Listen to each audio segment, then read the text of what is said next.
Buen día, doctor. Buenos días, doctor. Pues vamos a vamos a iniciar ahora con nuestra temática de hernias, ¿verdad? ¿Tiene algún comentario o pregunta con respecto a lo que se les ocurra? ¿No? Lo que ustedes quieran, porque pues, estamos abiertos Doc, al a mí tiempo. me surgió Pensar bien una... para vivir mejor. A ver, ¿qué te surgió, Felipillo? ¿Quién está hablando? ¿Felipillo? Sí, Doc. En cuanto a las variaciones anatómicas, eso de las zonas de debilidad del abdomen, sí, bueno, ¿qué tanta variabilidad bueno, sí puede haber en cuanto a que se delimite el triángulo de Hesselbach o ¿qué es? Cuadrilátero de William? Ajá. Yo no conozco ni manejo el cuadrilátero de William. Sí manejo el triángulo de Hasselbalch. ¿Te refieres a la región inguinal? Ajá, Ajá. Y las zonas de debilidad en ese lugar, ¿no? sí, sí, sí. Ok, bueno, a ese respecto, ya que la pregunta va muy directa, si nosotros ubicamos a la región, vas a ver por dónde andamos. Ahora que vayamos a ver, porque tenemos que ver el tema en sí. Ahorita se supone que es anatomía y se supone que vamos a empezar a ver la variedad de hernias. Y me interesaba que conocieran bien la anatomía, pero dentro del conocimiento de la anatomía está el conocerla por la pared posterior. Entonces, ahí es a donde mejor se observan las zonas de debilidad que por la parte anterior. Sin embargo, en la parte anterior, las zonas, bueno, más que zonas de debilidad, son zonas de aparición de hernia. Mira, acá tengo un canal inguinal abierto. Más que canal, yo le digo conducto inguinal.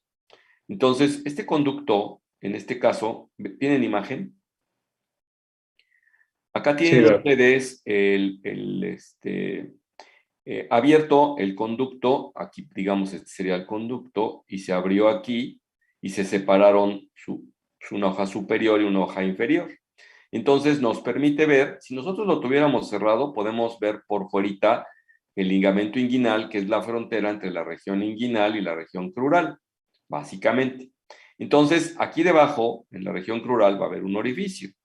Aquí, que por decir, sería el conocido triángulo de Hesselbach, y en este triangulito es a donde se encuentra, digamos, la pared posterior del conducto inguinal. Entonces, el conducto vendría teniendo, no es un conducto tipo tubular, sino que es un conducto a lo mejor tipo casa de campaña, a donde la parte superior de la casa de campaña sería este borde superior y la parte inferior un poco más amplia, pues sería el ligamento inguinal, o a lo mejor podría ser un conducto más que tubular. Casa de campaña a lo mejor sería como una especie de oval, ¿no? O sea, sería una tubería como ovalada, a donde está angosta aquí, angosta acá arriba, y con una pared, o sea, un plano posterior, que es una pared en sí y una anterior. Entonces, si nosotros estuviéramos con los ojos puestos en el cordón, ¿no? Espermático, que sería todo esto, y viésemos hacia adelante, pues veríamos la pared posterior, esta pared posterior. O sea, más bien no pared posterior, sino veríamos la aponeurosis del oblicuo mayor por atrás. Y si nos volteamos para atrás, lo que vamos a ver es en su cara posterior, digamos, no sé, bueno, sí sé por qué, porque normalmente nosotros cuando hablamos de anatomía, y son precisamente de las aclaraciones que quiero hacer en anatomía, es que normalmente consideramos en anatomía al individuo para describirlo, pues de pie, no lo consideramos acostado. Por eso es que hablamos de que arriba es lo que va hacia la cabeza y abajo es lo que va hacia los pies. No decimos nosotros hacia atrás o hacia adelante, ¿no? Por decir así, si nos ubicáramos en un paciente acostado, ¿no? Entonces hablamos de cefálico hacia arriba y de podálico hacia abajo. Y lo mismo hablamos de derecha y de izquierda y de adelante y de atrás. Y también hablamos que lo que se acerca a la línea media está hacia adentro y lo que está alejándose de la línea media está hacia afuera. Entonces, es una forma de hablar adecuada de la anatomía en sí. Entonces, bueno, ahora les muestro aquí, en este caso, tenemos el orificio inguinal profundo, el orificio inguinal superficial, y miren que no estoy diciendo interno ni externo, porque son otras de las equivocaciones, bueno, no equivocaciones, confunden a las personas, ¿no? Entonces, nosotros cuando está, aquí deberían decir, y yo lo digo, superficial y profundo. Entonces, en los libros se van a encontrar que le van a decir orificio inguinal interno al externo, al profundo, y externo al interno o superficial, totalmente al revés, ¿no? Pero aquí se trata de que sepamos de lo que estamos hablando en común, ¿no? Entonces, ok, si se me ocurre cerrar todo esto, vamos a tener nosotros una imagen como esta, nos vamos a cambiar de lado, a donde aquí tenemos el canal inguinal, está deformado porque hay una hernia inguinal, esta es indirecta. La hernia pues se salió desde el orificio inguinal profundo, que les he estado mencionando, hasta el orificio inguinal superficial, y entonces aquí se está asomando a través del orificio inguinal superficial. Para ver poder el triángulo, yo tengo que hacerle una cortada acá, y entonces, aunque es del otro lado, del lado derecho esto, estamos viendo nosotros ya la pared posterior que está en el triángulo de Hasselbalch con el borde que se llama tendón conjunto, que es el borde inferior del oblicuo menor y del transverso, en todo caso, aquí. Entonces, aquí pues todavía hay músculo, no sé por qué le dicen tendón conjunto, porque normalmente no nos encontramos una sensación tendinosa, pero le dicen tendón conjunto. Entonces, desde el punto de vista anatómico, pues ahí lo tienen ustedes y está pues siendo uno de los bordes en esta porción entre comillas triangular, y el ligamento inguinal sería el otro, y aquí pues tenemos una base, y aquí estaría pues propiamente el vértice, ¿no? En el orificio inguinal profundo. Ahora, acá ustedes pueden observar qué es esto en sí. No sé tú que me estabas comentando. ¿Identificas qué estructura es esta? Claro, aquí es una hernia, pero en anatomía, si esto estuviera plano, ¿qué es? ¿Eso sería el transverso? Pues Bueno, la vaina. no, porque el transverso estaría más arriba. Aquí en realidad ya no hay músculo. Ahí lo que queda es la siguiente capa posterior a todos los músculos planos del abdomen, que seguiría atrás. Ese sería el peritoneo. No, antes del peritoneo hay algo. La fascia ¿Alguien? transversalis. Exactamente, es la fascia transversalis. Entonces, si yo abro esta, normalmente me encuentro atrásito el peritoneo, efectivamente, ¿no? Entonces, incluso detrás de esto hay como grasa. Entre la fascia transversalis y el peritoneo se acumula algo de grasita, sobre todo en esta zona. Entonces, esto, de una vez, entendámoslo, lo conocemos como pared posterior del canal inguinal. Y la pared anterior, pues es esta que aquí está abierta, pero en los libros que van a leer, van a leer como que lo describen como piso del canal inguinal. En realidad el piso sería una especie de pasadizo, de pasillo, que sería ¿no? Que sería el ligamento inguinal en sí. No sería toda esta superficie que en realidad es la pared posterior. Sin embargo, como el paciente está acostado normalmente cuando lo operamos y demás, todas las descripciones que van ustedes a encontrar dicen que es el piso. Y yo no lo puedo concebir como piso, sino como pared posterior, hablando de anatomía descriptiva. Eso es lo que hacemos, ¿no? Entonces, ahí está. ¿Qué conforma la pared posterior del canal inguinal? Fascia transversal.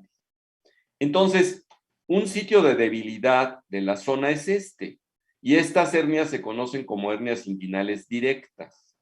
Ahora, otro orificio que vendría siendo un orificio natural, que pues si yo les muestro la anatomía normal y vemos acá el orificio inguinal profundo, en realidad el orificio inguinal profundo no tiene una línea recta. Con el movimiento de los músculos viene siendo como una especie de rendija.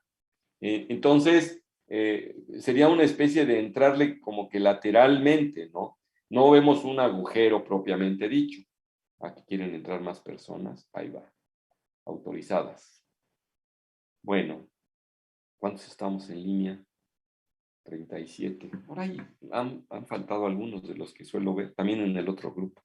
Bueno, entonces resulta que esta que está aquí, este orificio, actúa como una especie de rendija, no es una salida como telescopio directamente, sino que es una especie de rendija, y por eso es que no el 100% de los varones estaríamos herniados, y también de las mujeres, que a diferencia de nosotros, en las mujeres discurre, también tienen su cremaster, aunque más, digamos, más finito, más delgadito, y discurre ahí el ligamento redondo.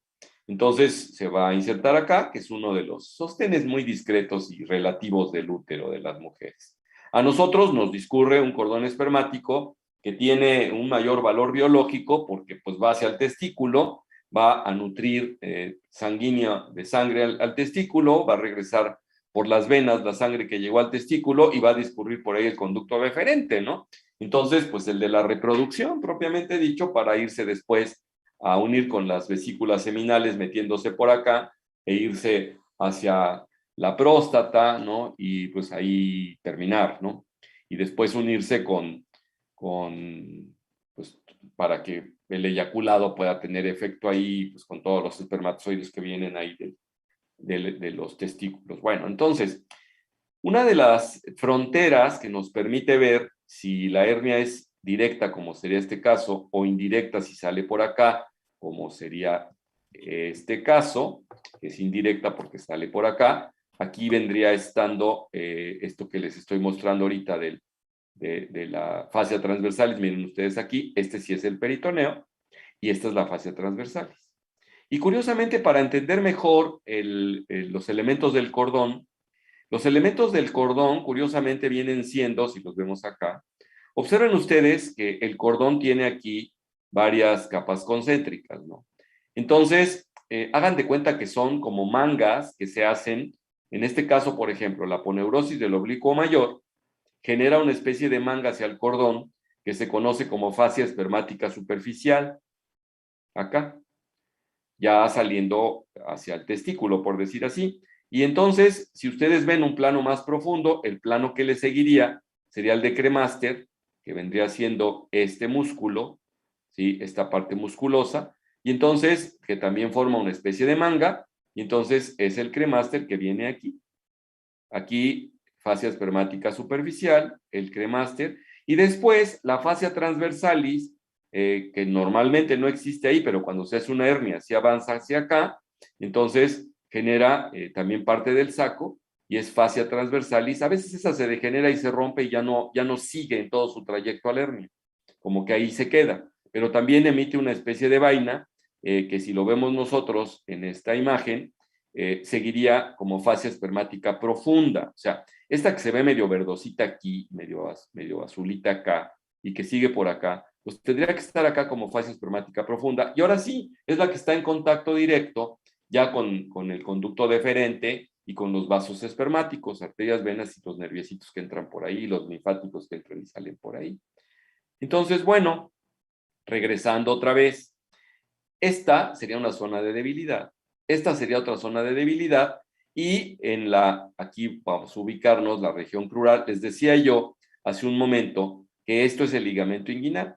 Si nosotros encueramos de todo al paciente y nos vamos ya, ignoramos la región inguinal que está acá arriba y nos vamos a la región crural, entonces tenemos otro orificio, este sí es un poco más telescopiado, no es como el orificio inguinal profundo. Bueno, y voy a aclarar ese aspecto otra vez. Entonces, el orificio inguinal profundo, por anatomía con respecto a la línea media, es el externo.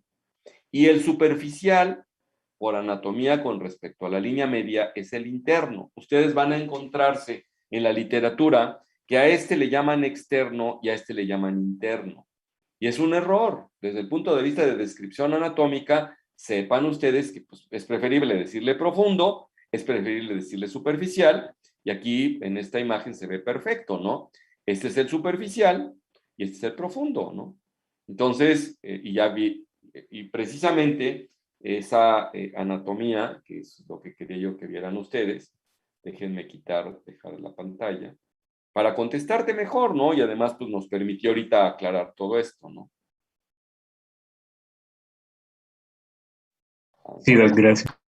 Déjame, vamos aquí a aclarar un poquito mejor. Tengo las próximas pláticas que tenemos son las de la tía Inguinal, y les puse Ubera porque es un homenaje a su compañero que las hizo porque la hizo muy bien, la verdad. Hasta la fecha la he guardado y la uso para presentación. Entonces, tipo sencillo, el moreno, alto. No tan alto, pero sí. Bueno, es que todos son más altos que yo. Bueno,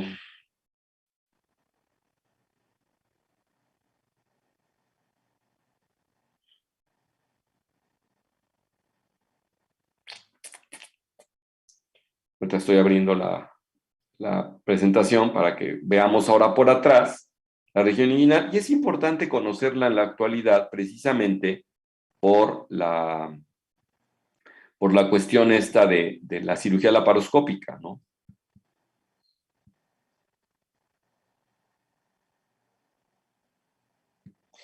Ahorita mentalícense porque vamos a meternos al abdomen del paciente y vamos a ver la región inguinal desde atrás. Todo el tiempo se las estuve enseñando por enfrente, ¿no? Ahora por atrás. Entonces, aquí la tenemos. Este es un lado derecho. ¿Sí se ubican que estoy en el lado derecho? Sí, doctor. Bueno, entonces, si están, ya o pueden ustedes observar aquí que la inserción del ligamento inguilar en la espina del pubis, en la espina ilíaca anterior y superior del ilíaco, o sea, del hueso de la risa. Entonces, ese es el ligamento inguinal. También lo conocen como de pupar, también lo conocen como de falopio. Tiene varios nombres. Bueno, y entonces, aquí podemos observar las tres zonas donde se hacen hernias, por atrás. Por eso es que cuando se hace la paroscópica, entre comillas, podríamos estar previniendo de los pacientes o reparando los tres sitios de debilidad. ¿Cuál es uno de ellos? El orificio inguinal profundo, que aquí no se les olvide, con respecto a la línea media, ¿es externo o interno? Pues es externo, ¿no? ¿Sí o no? Aquí se está observando justamente cómo entran los vasos, tanto arteriales como venosos, como el conducto deferente, que toma otra ruta. Y entonces, aquí es a donde se empiezan a formar las mangas que van hacia allá adelante, hacia el cordón espermático, ¿no? Entonces, bueno, zona de debilidad, el triángulo de Hasselbalch al que has hecho mención. Aquí obviamente le quitaron la fascia transversalis, dejaron entonces aquí sí, bueno, no, pues de hecho esta vendría siendo parte de la fascia transversalis. Y acá están dejando parte de la aponeurosis de los oblicuos, en este caso.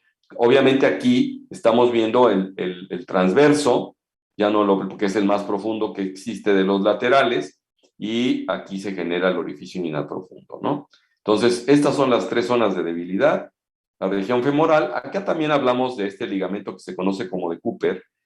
Este ligamento también es un triángulo que está, perdón, el ligamento de Gimbernat, o el semilunar también, de Gimbernat, que está entre el de Cooper, que se va como que bordeando aquí el pubis, por decir así, el rumbo al ilíaco, y en este caso, el ligamento inguinal, entonces aquí hay una zona ligamentosa, que se conoce como de Gimbernat, que les había yo dicho, y entonces acá es a donde se hacen las hernias. Suelen salir más de este lado que por el lado de afuera, aunque pueden salir por arriba y pueden salir por abajo, pero este es el sitio donde más se llega a hacer una especie de orificio y ahí sale, ¿no? Entonces, los tres tipos de hernia, ya regresando a nuestra anatomía que teníamos. Bueno, espero que con esto ya hayas quedado contestado, ¿no? Felipe, yo quién fue el que estaba comentando. Sí, doc. Eso es en la región inguinal. Ahora, si nosotros nos vamos a otras zonas anatómicas del abdomen, entonces también tenemos algunas zonas de debilidad. Y de lo que estaba yo ahorita mostrando, hernias de pared, ¿a poco la cerré?